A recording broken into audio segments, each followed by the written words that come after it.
reasons you've been hearing are outward and apparent.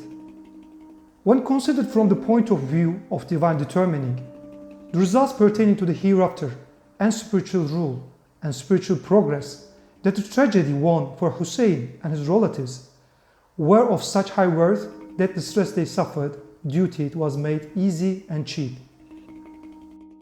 It resembled a soldier who dies after an hour's torture and becomes a martyr. He attains a rank so high that anyone else could reach it only if they strove for 10 years. If the soldier were to be asked about it after he died, he would reply that he had gained much for very little.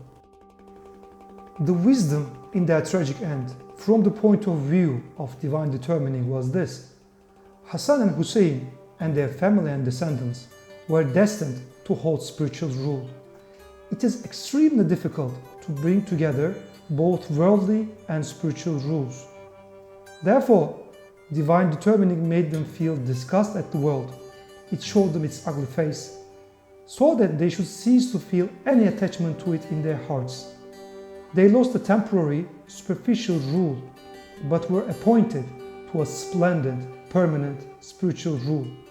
They became the authorities of the spiritual poles among the saints, instead of commonplace governors.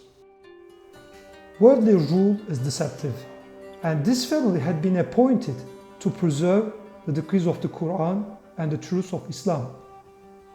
Not to be deceived by power, the one who was to hold it and the caliphate had to be as sinless as prophet, or as pure-hearted and unworldly as the four rightly guided caliphs, or Omar bin Abdul Aziz, or the Mehdi of the Abbasids.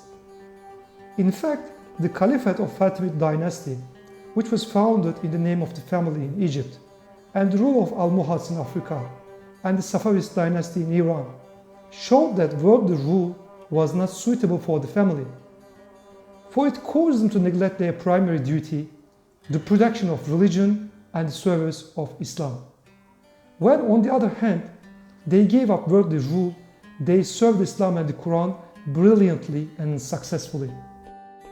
Now see, of the poles of sainthood descended from Hassan, especially the four poles, and above all Abdul Qadir al-Gaylani, and the Imams of Hussein's line, especially Zayn al-Abidin and Jafar al-Sadiq, each became like a spiritual Mehdi, dispelled wrongdoing and spiritual darkness, and spread the light of the Quran and the truths of belief.